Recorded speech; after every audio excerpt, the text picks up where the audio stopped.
और बच्चों आप लोग कैसे हो? तो हम सोल्यूशन में आपको क्या पढ़ा रहे थे, Raoul's law for volatile solute. आपने पढ़ भी लिया था, इसका न्यूमेरिकल भी सॉल्व कर लिया था ना। तो मुझे लग रहा आप लोग देख रहे हो, इतने ज़्यादा सब लोग सबको समझ आ रहा। वीडियो को बार बार देखते रहो, जिससे आपको जितना जब तक ना समझ आए, अगर कुछ प्रॉब्लम हो तो आप कमेंट करके पूछे भी, ठीक है ना। लेकिन देखिए वीडियो, देखो ये फ्री ऑफ कास्ट है। यूट्यूब पे आपके पास केवल नेट होना चाहिए और आप पढ़ेंगे तो डेफिनेटली अच्छा स्कोर करेंगे, ठीक है ना, जेईई या बोर्ड के लिए। तो आज हम दूसरा, हमने पढ़ा था Raoul's law for volatile solute. आज हम पढ़ेंगे Raoul's law for non volatile solute. For non volatile solute. एक चीज मैं आपको बताऊं, नॉन वोलेटाइल सॉल्यूट तो पता है ना यार, इसको और क्या बोलते हैं पता है? Raoul's law for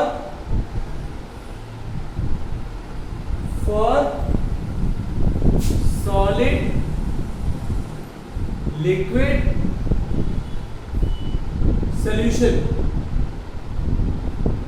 Raoul's law for solid liquid solution, ठीक है ना, ये बता सकते हैं। तो इसमें ये कहा गया है, ध्यान से समझिएगा। It state that relative lowering vapour pressure, relative lowering vapor pressure is equal to mole fraction of solute, is equal to mole fraction of solute, ठीक है ना। तो मैथमेटिकली अगर हम इसको बताएं, P not minus P upon P not is equal to क्या होगा, XB। देखो इसको बोलते हैं रिलेटिव लोअरिंग वेपर प्रेशर, और ये क्या है आपका mole fraction of solute. P not क्या है, vapour pressure of pure salt. P क्या है आपका, वेपर प्रेशर ऑफ सॉल्यूशन, ठीक है ना। Total vapour pressure of solution, मतलब इसको हम वेपर प्रेशर ऑफ सॉल्यूशन बोलेंगे, ध्यान रखिए। चलिए इसको प्रूव करते हैं, ठीक है ना। According to Raoult's law for volatile solute, according to Raoult's law, जो आपने वोलेटाइल सॉल्यूट के लिए पढ़ा है, अकॉर्डिंग टू राउल्स लॉ, ठीक। यहां पे मैं अगर बात करूं, according to Raoult's law, total vapour pressure is equal to किसके होगा, P not A into x A plus P not B into x. हमने क्या किया, P इक्वल टू किसके कर लिया, P not A into x A. ऐसा क्यों? हमने अब plus P not B x भी नहीं लिख रहे, यहाँ पे लिखते हैं because solute is non volatile. Solute क्या है, solute is non volatile. Solute अगर आपका नॉन वोलेटाइल है, इसका मतलब क्या होगा, P नॉट B जीरो होगा। क्या होगा, P नॉट B जीरो होगा, और P नॉट B जीरो होगा तो P not B into x B क्या हो जाएगा, पूरा जीरो हो जाएगा। इसलिए P इक्वल टू किसके होगा, P not A into x A. इसलिए P इक्वल टू किसके हो जाएगा, P not A into x A हो जाएगा। ध्यान रखिए, थोड़ा सा रीअरेंज कर लेते हैं। एक काम करते हैं हम, P नॉट A इक्विवेलेंट किसके कर लेते हैं, P के केवल कर लेते हैं, किसके, P के। तो यहाँ पे जैसे हम P नॉट ए ना लिख करके ऐसे लिखते हैं, ये हो गया एक्स से। देखो ये आपका P A इधर गया तो P अपान क्या हो जाएगा, P नॉट A हो गया। तो हमने P नॉट A को क्या मान लिया, P नॉट मान लिया केवल, तो P upon P not is equal to किसके हो गया, एक्स हो गया। अब हम क्या करते हैं, both side subtracted from unity, subtracted from unity. दोनों साइड को 1 से यूनिटी से क्या कर देते हैं, सब्ट्रैक्ट कर देते हैं। 1 माइनस P अपान किसके हो जाएगा, पी नॉट 1 माइनस किसके हो जाएगा एक्स से। एलसीएम ले लो यहाँ पे पी नॉट, देखो प्रूव हो गया। एलसीएम लिया तो P not minus P upon P not is equal to किसके होगा 1 माइनस एक्स इक्वल टू किसके होगा एक्स पी। प्रूव हो गया ना। Relative lowering vapour pressure is equal to किसके है मोल फ्रैक्शन ऑफ सॉल्यूट, ये आपका प्रूव हो गया। Relative lowering vapour pressure is equal to किसके है मोल फ्रैक्शन ऑफ सॉल्यूट, ये आपका क्या होगा प्रूव हो गया। ध्यान रखिए इस चीज का, ठीक है ना। चलिए ये राउंड्स का फॉर्म क्या हो गया नॉन वोलेटाइल हो गया। अब एक चीज मैं बताऊं आपको, यहाँ पे ध्यान से नोट कर लीजिएगा, नोट करने वाली चीज है। Vapour pressure of pure water, vapour pressure of pure water at its normal boiling point, at its normal boiling point, vapor pressure of pure water at its normal boiling point, normal boiling point पे vapor pressure of pure water कितना होता है याद रखिए, काम आएगा 1.034 बार। आ गया समझ में? Got it? नहीं तो ये आप ध्यान रखेंगे, ठीक है। चलिए एक क्वेश्चन करते हैं हम, एनसीईआरटी का है, अच्छा क्वेश्चन है। 2 gram of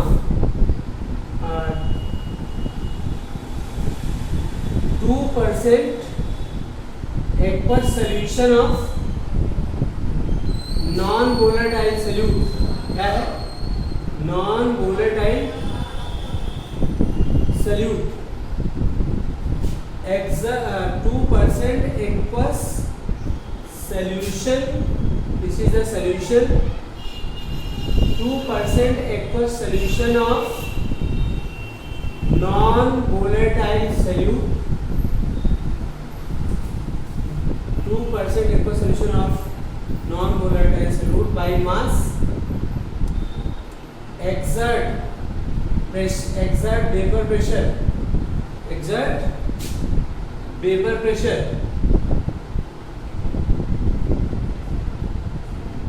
1.004 bar, 2% aqueous solution of non-volatile solute by mass exert vapor pressure 1.004 bar. Okay, calculate the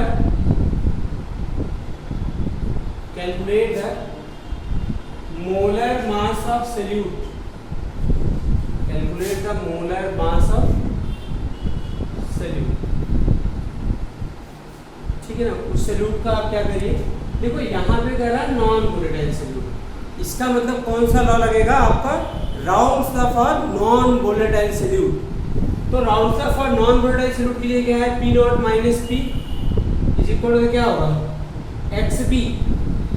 अच्छा एक चीज मुझे और बताना था, जब सॉल्यूट 5% तक के सॉल्यूशन को, थोड़ा सा इसको समझाते हैं आपको, P not minus P upon P not is equal to किसके होगा N B upon N A plus N B. यहाँ पे मैं एक चीज बताऊँ, n B is less than किसके होगा एन ए, तो n A plus N B, n A plus N B is equal to केवल क्या होगा एन ए। ऐसा क्यों? क्योंकि अप टू 5% सोल्यूशन को वेरी डाइल्यूट सोल्यूशन माना जाता है। मैं आपको बताता हूँ, अप टू 5% सोल्यूशन, ध्यान रखना, अप टू 5% सोल्यूशन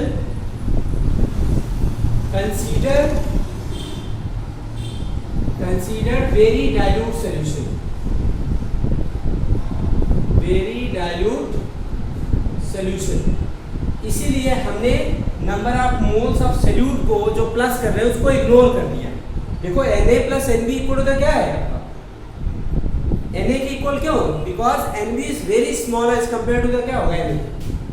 अब यहाँ पे हम बात करें P not minus P upon P not is equal to the, ये वाला फॉर्मूला आप लगाएंगे क्या N B upon N A. अच्छा थोड़ा सा एक्सपेंड कर ले फॉर्मूले को, P not minus P not is equal to the N B, W B upon क्या होगा एन बी। अच्छा एन ए को क्या लिखिए W A upon N A. आपको मैं बताऊं डब्ल्यू बी क्या है मोलर मास ऑफ सॉल्यूट ना, तो ये फॉर्मूला आप यहाँ पे यूज कर सकते हैं इसके मोलर मास को फाइंड करने के लिए। अब ये बताइए WB क्या है, मोलर मास ऑफ सॉल्यूट है ना, ठीक है। तो WB कितना दिया है यहाँ पे बताओ। यहाँ पे WB जो है आपका 2 ग्राम, क्या है आपका WB आपका 2 ग्राम, 2% सोल्यूशन बाय मास का मतलब 2 ग्राम सॉल्यूट है। तो मास ऑफ सॉल्वेंट क्या हो गया 98 ग्राम। सॉल्वेंट कौन सा, वाटर है, वाटर का मोलर मास कितना होगा 18 ग्राम पर मोल, 18 ग्राम पर मोल। अच्छा दूसरी चीज क्या है आपका P not, vapour pressure of pure solvent at its boiling point कितना होता 1.034 बार। अच्छा vapour pressure of solution 2% aqueous solution of non volatile solute by mass exert the vapor pressure of 1.004 बार। तो P इक्वल टू क्या होगा जरा बताओ, P equal to क्या होगा यहाँ पे 1.004 बार। आज मेरे बच्चों आपको देखो जरा मिलाना शुरू करो, P नॉट दिया है, यहाँ पे P दिया है ना, ठीक है, WB दिया है, ये देखो WA दिया है, ये देखो MA दिया है, तो MB नहीं निकल आएगा। Put the value find the answer, very simple तरीके से।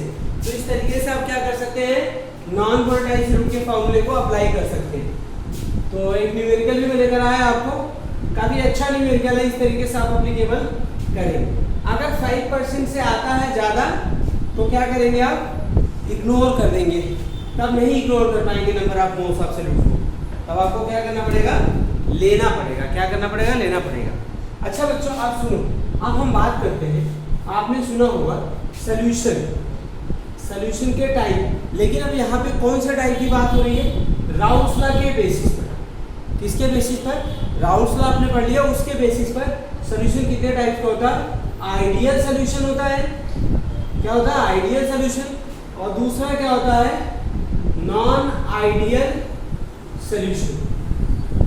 दूसरा सॉल्यूशन कौन सा होता है आपका, एक आइडियल सॉल्यूशन होता है, दूसरा क्या होता है नॉन आइडियल सॉल्यूशन होता है, ठीक है ना। आइडियल सॉल्यूशन क्या है जरा बताओ,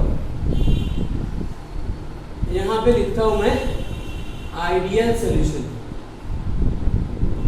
the solution which obey Raoult's law, the solution which obey Raoult's law, which obey Raoult's law over entire range of concentration, over entire range of concentration is known as क्या होगा, the solution which obeys Raoult's law over entire range of concentration is known as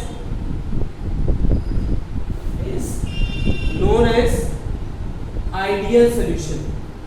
जो solution Raoult's law को ओबे करेगा, follow करेगा, समझ में की बात, उसे क्या कहते हैं, पालन करेगा, उसे क्या कहते हैं आइडियल सॉल्यूशन बोलेंगे, ठीक है ना।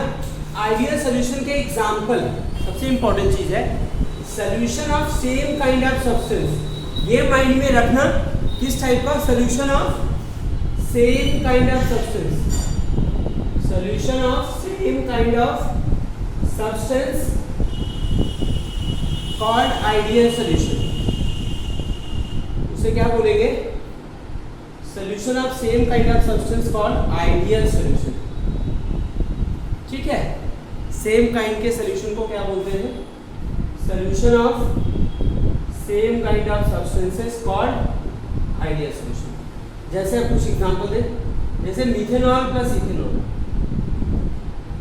Methanol plus ethanol, number 2 methanol plus ethanol, number 2 देखो दोनों OH ग्रुप कंटेन करते हैं, chloromethane plus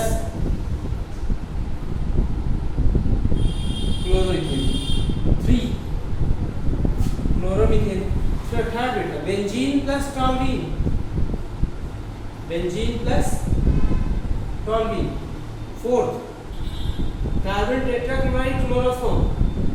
these are ideal solution. जो क्या करता है, राउल्स लॉ को ओबे करता है, वो कौन सा सॉल्यूशन सोल्यूशन होता है आपका आइडियल सोल्यूशन, ठीक है ना।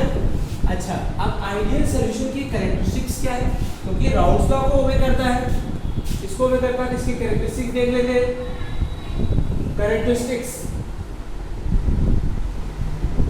कैरेक्टरिस्टिक्स में जो है आपका फर्स्ट पॉइंट, ठीक है ना, देखिए राउल्स लॉ को ओबे करता है, तो राउल्स लॉ के according P A equal to किसकी होता है, P not A into x A, तो सीधी बात लिखना पड़ेगा। अच्छा, और क्या होता है राउल्स लॉ का पी बी इक्वल टू किसके होगा, P not be into x, very simple, ये भी होगा। दूसरा पार्ट है, अच्छा ये बताइए फोर्स ऑफ इंटरेक्शन, देखिए ये फोर्स है, इंटरेक्शन किसके बीच में, सॉल्वेंट और सॉल्यूट के बीच में, इक्वल होता है किसके बीच में, force of interaction between solvent और क्या होगा, सॉल्यूट। जब आप दो लिक्विड को मिक्स करते हैं तो उनके बीच में जो इंटरेक्शन फोर्स होता है ना, मिक्सिंग के बाद भी उतना रहता है जितना मिक्सिंग के पहले था। और तीसरा पार्ट है डेल्टा एच मिक्सिंग,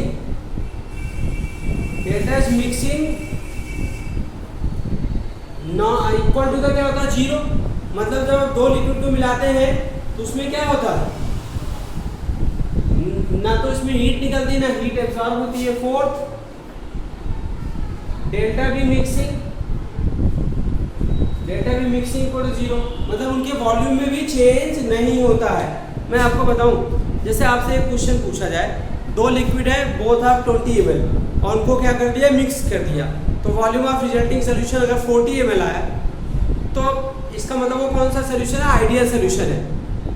कहने का मतलब मेरा ये है बच्चे कि जैसे बिफोर एडिशन कितना ml था, 20, और 20 अलग अलग क्या था, 40 ml। आफ्टर द एडिशन कितने हुए, 40 ml। तो वॉल्यूम में चेंज हुआ, कोई चेंज कैसे निकालते हैं, फाइनल माइनस इनिशियल, बाद में भी 40 है, पहले भी 40 है, तो क्या हो गया, जीरो हो गया, चेंज जीरो हो गया, तो इसका मतलब कौन सा सोल्यूशन होगा, आइडियल सोल्यूशन होगा। दूसरा है आपका डेल्टा एच मिक्सिंग। ये डेल्टा एच क्या होता है, चेंज इन एंथैल्पी। क्या होता है, चेंज इन एंथैल्पी। एंथैल्पी क्या होता है, हीट कंटेंट। क्या होता है, हीट कंटेंट। जब आप किसी दो लिक्विड को क्या करते हैं, मिक्स करते हैं, अगर उसमें हीट निकलेगी तो डेल्टा एच निगेटिव होगा, अगर हीट एब्जॉर्ब होगी डेल्टा एच क्या होगा, पॉजिटिव होगा। समझ आई नहीं बात। तो इस चीज़ का आपको ध्यान रखना है कि डेल्टा एच जीरो है तो ना तो हीट निकल रही है ना तो हीट एब्जॉर्ब हो रही है, इसका मतलब कुछ नहीं हो रहा। तो एक कौन सा सोल्यूशन होगा आपका, कौन सा सोल्यूशन होगा आपका, ये होगा आपका आइडियल सोल्यूशन होगा। या ऐसे भी पूछ लिया जाता है, फोर्स ऑफ इंटरेक्शन में कोई चेंजेस नहीं आए तो पी ए। अच्छा, पी ए वेपर प्रेशर जो होता है राउल्स लॉ को ओबे करता है, राउल्स लॉ के अकॉर्डिंग, ये भी क्या है आपका आइडियल सोल्यूशन है। तो बच्चों अगर आपको समझ आ रहा है प्लीज़ शेयर करिए अपने दोस्तों के साथ, सब्सक्राइब करिए जरूर, बेल आइकॉन दबाना ना भूलें, ठीक है ना। तो ओके बच्चे, थैंक यू वेरी मच।